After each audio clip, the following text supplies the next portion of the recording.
It all started with a sentence that sounded so ordinary that many people laughed when they first heard it. Ryuichi Kihara smiled during a television interview and explained why he had developed the habit of constantly watching over Riku Miura whenever they were away from the ice. He said he simply didn't want her getting hurt because she had a tendency to trip in the most unexpected places, so he wanted to reduce the chances of an unnecessary injury. On the surface, it sounded like a funny story. Fans chuckled because the image was easy to picture. But once the laughter faded, something much warmer stayed behind. Here was a world champion, a man who had reached the highest level in figure skating, quietly admitting that one of his biggest concerns outside competition wasn't himself at all. It was making sure his partner didn't stumble while walking down a hallway or miss a step on a staircase. That simple confession revealed far more about their relationship than any medal ceremony ever could. Over the years, fans even created a nickname for this habit. They jokingly called it Kihara Transport. The nickname wasn't invented out of nowhere. It came from countless moments caught on camera where Ryuichi could be seen literally helping Riku from one place to another. Whether they were stepping down from a podium, leaving the rink, climbing stairs, or simply walking through a crowded venue, he was almost always there extending a hand before she even asked. Sometimes he gently steadied her shoulder. Other times he lightly held the back of her costume collar to keep her balanced. If she looked like she might lose her footing, his reaction was immediate. Nobody instructed him to do these things. No coach assigned him that responsibility. There was no rule requiring it. Yet somehow, every single time, he did it naturally, almost without thinking. That's how habits become traditions. They aren't planned.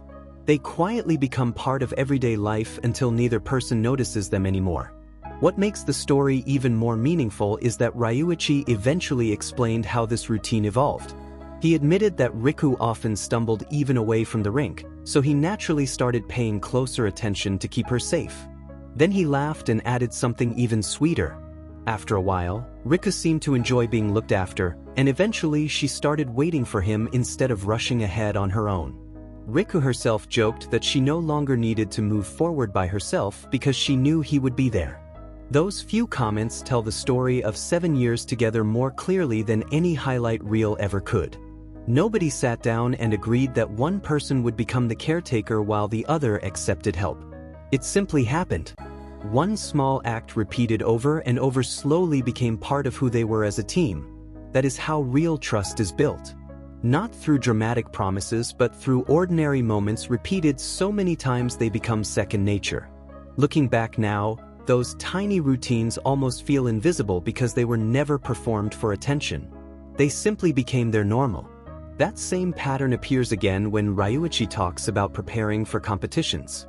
During another interview, he admitted that while he always checks his own belongings before leaving for an event, he also considers it absolutely necessary to inspect Riku's equipment every single time. The word he chose carried real weight. He didn't describe it as something that might be helpful. He didn't say someone asked him to do it. He said he absolutely had to check. That wasn't an obligation created by coaches or officials. It was a responsibility he quietly gave himself. Over years of traveling together, he had memorized exactly which items were most likely to be forgotten.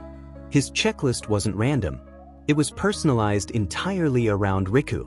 His boots, competition costume, Team Japan jacket, identification badge. Every tournament meant repeating the exact same inspection.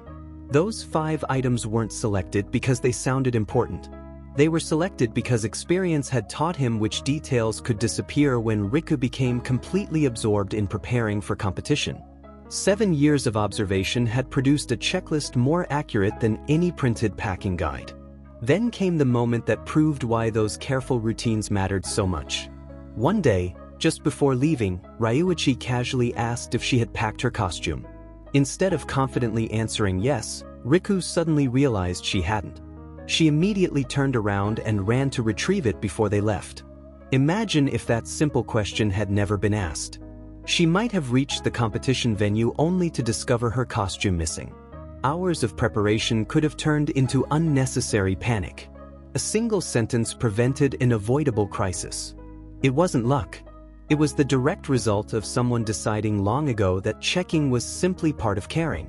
Another incident became even more memorable. Ryuichi laughed while recalling the time Riku somehow managed to forget the most essential piece of equipment a figure skater could possibly leave behind: her skates. They arrived at practice only for her to realize they weren't with her. His first reaction wasn't anger. Instead, he looked at her in disbelief and joked, "What exactly did you come here to do?" But after that brief moment of humor, he immediately made a decision. He went back to retrieve the skates himself while Riku stayed behind to continue warming up. That choice meant he sacrificed his own preparation. By the time he returned, his own warm-up schedule had already been disrupted. Looking back, he laughed and said that somehow he always ended up being the one who suffered the consequences. It's a funny line, but hidden beneath it is something much more revealing. He didn't have to be the one who went back. They could have postponed practice together. Someone else might have helped. They could have argued about whose fault it was. Instead, without hesitation, he accepted the inconvenience himself. Later, when he joked that Rika didn't seem to feel guilty enough about forgetting things, the comment sounded less like genuine frustration and more like affectionate teasing between two people who had long since learned each other's habits. Even more interesting was how Riku herself explained her constant forgetfulness. She believed it happened whenever she became completely immersed in skating. According to her, if she forgot something important, it usually meant every ounce of her attention was already focused on performing well. Over time, that idea almost transformed into a personal superstition. Forgetting something somehow became associated with skating at her absolute best. Rather than rejecting that belief outright, Ryuichi eventually found himself smiling at it. He still complained about forgotten items, but at the same time, he couldn't entirely dismiss her strange little theory. Their conversations about it gradually shifted from frustration into running jokes that both of them understood. During another television appearance, he laughed while saying that Riku had started using that explanation almost every time she misplaced something, insisting she must be completely locked in mentally because she had forgotten another item. Instead of turning those moments into arguments, they became another small chapter in the story of two people who had learned to understand each other far beyond the surface. Every forgotten item became less about blame and more about adapting together, proving once again that some of the strongest partnerships aren't built because both people are perfect. They're built because each person quietly learns how to carry the parts the other sometimes drops. One of the clearest examples of how deeply Ryuichi understood Rika happened during a trip when the team had to catch an early morning bus. The departure time was fixed, and everyone knew they couldn't afford to be late. Yet as the minutes disappeared, Rika still hadn't come out of her room. By the time she finally opened the door, it was only 3 minutes before the bus was scheduled to leave. Later, she laughed and asked why nobody had called to remind her sooner. From her perspective, it seemed obvious that someone should have knocked on the door. But Ryuichi revealed what had been going through his mind while he waited outside. He admitted that he had considered calling for her several times, but every time he reached for the door, the same thought stopped him. If he rushed her now, she would probably panic. If she panicked, she might leave something important behind. And if she forgot something, the delay would become even worse. So instead of pushing her to hurry, he made a deliberate choice to stay quiet and wait. That wasn't hesitation. It was calculation built on years of understanding exactly how she reacted under pressure. He had already mapped out the chain of events in his head. Rush her, she panics. Panic leads to forgotten belongings. Forgotten belongings create an even bigger problem than leaving a few minutes late. Knowing that pattern, he accepted the anxiety of waiting because he believed it gave them the best chance of arriving prepared. It sounds like such a tiny decision, yet it says everything about how carefully he had learned her personality over 7 years together.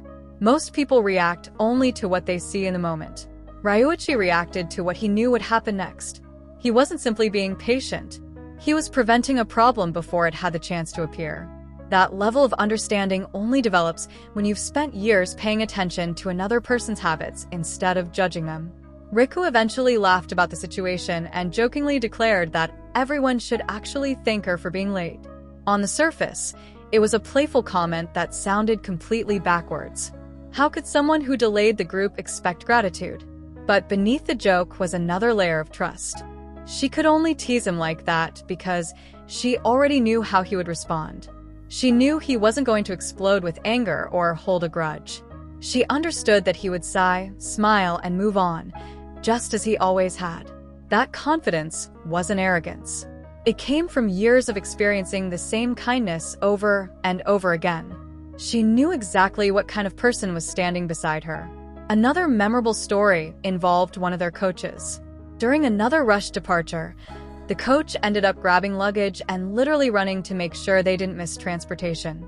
Looking back, everyone laughed about how surprisingly fast the coach was. The memory became another funny team story, but it also reflected something important. Somehow, even when Riku's forgetfulness or poor sense of timing created chaos, the atmosphere rarely became hostile. People didn't stay angry for long. Part of that came from Riku's naturally innocent personality, but another part came from the example Ryuichi had quietly set for everyone around them. Time after time, he chose solutions instead of blame. When the person closest to the problem responds with patience instead of frustration, everyone else often follows that example. Perhaps the funniest illustration of their routine involves something as ordinary as a phone charger. During an exclusive television interview, someone observed that Ryuichi always seemed to expect Riku to forget hers, while Riku expected him to pack an extra one just in case. Then came the comment that perfectly summarized their partnership. I guess that's another form of trust. What makes that observation so meaningful is who accepted it. Riku herself smiled and agreed. She didn't describe it as laziness. She didn't pretend she had everything under control. She openly recognized that this strange little system had become one of the ways they relied on each other. She trusted that Ryuichi would think one step ahead, while he quietly packed backup items without making a big deal about it. That wasn't dependency in the unhealthy sense. It was confidence that the other person would cover the areas where you were weakest. Once again, the same pattern appeared. Whenever Riku poured every ounce of concentration into skating, Ryuichi naturally absorbed the details of everyday life. Extra chargers, equipment checks, forgotten items, little things that prevented unnecessary stress before competitions. None of it was assigned. He simply chose to carry those responsibilities because he believed it allowed her to focus completely on performing. But then the conversation took an unexpected turn. During another interview, Ryuichi made a confession that surprised almost everyone listening. He admitted that he sometimes felt emotionally immature himself. Then he smiled and said something nobody expected. Watching Riku actually made him feel reassured. At first glance, the statement seems almost impossible to understand. After all, he was the older partner by nearly a decade. He had Olympic experience, world titles, countless international competitions. To the outside world, he looked like the responsible adult who always had everything under control. Yet here, he was admitting that the person everyone assumed needed constant looking after was also the one who gave him peace of mind. The explanation becomes clearer once you understand the pressure he carried. For years, people naturally viewed him as the dependable one, the protector, the older brother, the experienced leader. Living inside that role every day can become exhausting because it creates an unspoken expectation that you must always be mature, composed, and reliable. But then there was Riku. She celebrated the smallest joys with childlike excitement. She skipped happily on the way to dinner. She laughed without embarrassment. She found happiness in ordinary moments most adults overlook. Watching her reminded him that maybe he didn't have to act serious all the time either. Maybe it was okay to enjoy simple things. Maybe it was okay not to feel like the responsible adult every second of every day.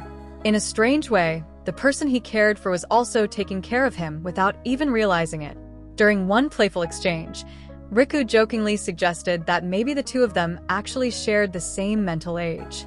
Ryuichi immediately laughed and protested, insisting he was definitely more mature. But beneath the teasing, there was something quietly touching. Her willingness to place them on the same level allowed him to step away from the image everyone else had created for him. Around her, he didn't always have to be the older, wiser partner. He could simply be himself.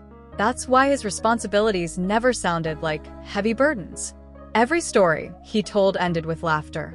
Forgetting equipment, running back for skates, waiting outside hotel rooms, packing spare chargers.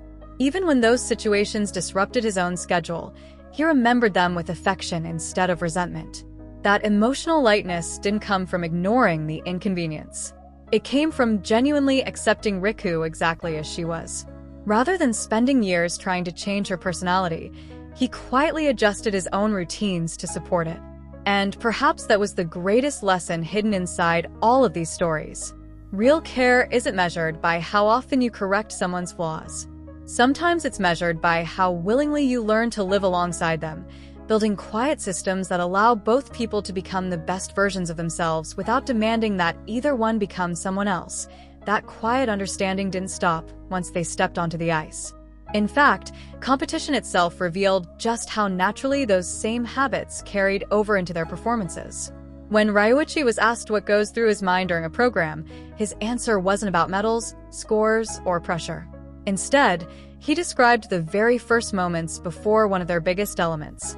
As they prepared for the opening twist, he explained that before thinking about his own positioning, he always checked exactly where Riku was.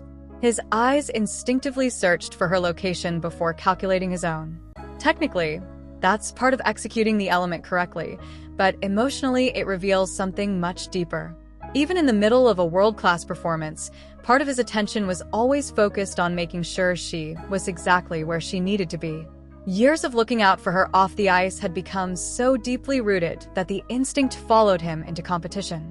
It was no longer something he consciously decided to do. It had become part of the way he thought. He also talked about another detail that most viewers would never notice. Riku has never been comfortable skating without clear visual references around the rink. If the surroundings feel unfamiliar or she loses her sense of orientation, it can briefly affect her confidence. Ryuichi knows this better than anyone. Because of that, he never assumes every performance will unfold exactly as rehearsed. Instead, he constantly adjusts his own position depending on where she is and how the program develops. Of course, the ideal situation is for everything to happen exactly according to plan, but elite competition rarely works that way. Tiny differences appear every time they skate. Rather than forcing perfection, he adapts in real time. Once again, the same pattern appears. He understands the places where she feels uncertain, and instead of asking her to become someone different, he quietly changes his own movements to support her. It is exactly the same philosophy he follows outside the rink. He doesn't try to erase her weaknesses. He builds around them. Perhaps nowhere is that more obvious than during lifts. Most people watching a pair program see only elegance and difficulty. They see height, speed, and beautiful lines. Ryuichi experiences something completely different. When describing a lift, he explained that once he raises Riku overhead, his mind immediately begins counting toward the release. Every movement is carefully timed. Every rotation is measured. But one phrase stood out above everything else. When it comes time to bring her back down, he said he always focuses on lowering her as gently as possible. Those words carry enormous weight. Lifting another human being several meters into the air requires incredible strength and precision, but at the end of that sequence, his first thought isn't simply completing the element. It's protecting the person in his hands. A rough landing could lead to injury. A careless movement could affect not only the performance but also her health. So even during one of the sport's most physically demanding elements, kindness remains part of his technique. It's impossible to separate the athlete from the partner because, for him, they have become the same person. Then comes the throw jump, one of the signature elements in pair skating. It's also the moment that perfectly captures the balance between care and trust. Throughout daily life, Ryuichi constantly checks on Riku. He remembers forgotten belongings, watches her footing, and anticipates problems before they happen. Yet the instant he launches her into the air during a throw jump, everything changes. At that moment, he has no choice but to let go. He once described that feeling almost like saying, "You're up. I've got faith in you." After years of carefully supporting every detail around her, he willingly releases all control for those few critical seconds. That's the purest expression of trust imaginable. Caring for someone doesn't mean holding on forever. Sometimes the greatest act of confidence is knowing exactly when to let go. He throws her because he believes she will land. He doesn't hope she can do it. He knows she can. That certainty wasn't created overnight. It was built through countless practices, competitions, mistakes, recoveries, and victories shared over 7 years. Many people assume that protecting someone means constantly controlling every situation. Ryuichi demonstrates the opposite. Real support also means believing in another person's ability to succeed without your direct intervention. That quiet confidence is just as important as every checklist or reminder he gives before competitions. Their relationship outside the rink followed the same philosophy. One particularly charming story came from an interview where they were asked how they handled disagreements. Instead of describing long emotional conversations or dramatic apologies, Ryuichi admitted that he often solved tension in a much simpler way. If the atmosphere felt awkward after an argument, he would stop by a supermarket and buy Riku her favorite chocolate chip cookies. Rather than trying to force a complicated discussion, he would place the cookies in front of her and allow the mood to soften naturally. It wasn't about avoiding communication. It was about understanding the person sitting across from him. He knew what made her smile. He knew what helped difficult emotions fade. Riku laughed while admitting that whenever the cookies appeared, she usually found herself thinking, well, I guess it's fine now. That tiny ritual says more about their partnership than any grand romantic gesture ever could. Out of all the snacks in an entire grocery store, he knew exactly which one would make a difference. That's not luck. That's years of paying attention to the little details most people overlook. Their care for one another wasn't limited to emotional support either. Everyday life reflected the same balance. Ryuichi casually mentioned that he was usually the one cleaning up the tape Riku used after training sessions. Without missing a beat, Riku replied that she was normally the one throwing away his empty water bottles. The exchange lasted only a few seconds, but it revealed something beautiful. Neither of them described these actions as favors. They didn't say, I help him, or she helps me. They simply stated what naturally happened. Each person quietly handled small tasks for the other without expecting recognition. Those habits had become so ordinary that they no longer felt like acts of kindness. They were simply part of living and working together. Riku also shared what she believed was one of the secrets behind their partnership. She explained that whenever something was wrong, whether it involved her physical condition or her emotions, she tried to tell Ryuichi before he had to notice it himself. She didn't want him worrying unnecessarily or having to guess what was happening. That honesty wasn't only important for their relationship. It directly affected their skating. If something felt off physically, hiding it could change the way lifts or throws were performed, increasing the risk for both of them. So openness became another form of caring. While Ryuichi quietly protected her in countless practical ways, Riku tried to protect him from unnecessary uncertainty. Their support flowed in both directions. It wasn't one person endlessly giving while the other endlessly receiving. Each understood that partnership means reducing the weight the other person has to carry. Near the end of one conversation, Riku jokingly said, "Please just let me keep forgetting things." Everyone laughed, but beneath the humor was another quiet truth. She wasn't really asking for permission to stay forgetful. She was expressing complete confidence that the person beside her would continue filling the gaps she couldn't always cover herself. And perhaps that's what made their partnership so extraordinary. Ryuichi never spent 7 years trying to transform Riku into someone who never misplaced a single item. Instead, he accepted who she was and built systems that allowed both of them to succeed anyway. Rather than demanding perfection, he created stability. Rather than insisting she change, he chose to complement her strengths and weaknesses alike. In return, she trusted him enough to remain completely herself. That may be one of the rarest forms of partnership any team can achieve, because lasting trust is never built on pretending flaws don't exist. It's built when two people know exactly where those flaws are and choose to stand beside each other anyway.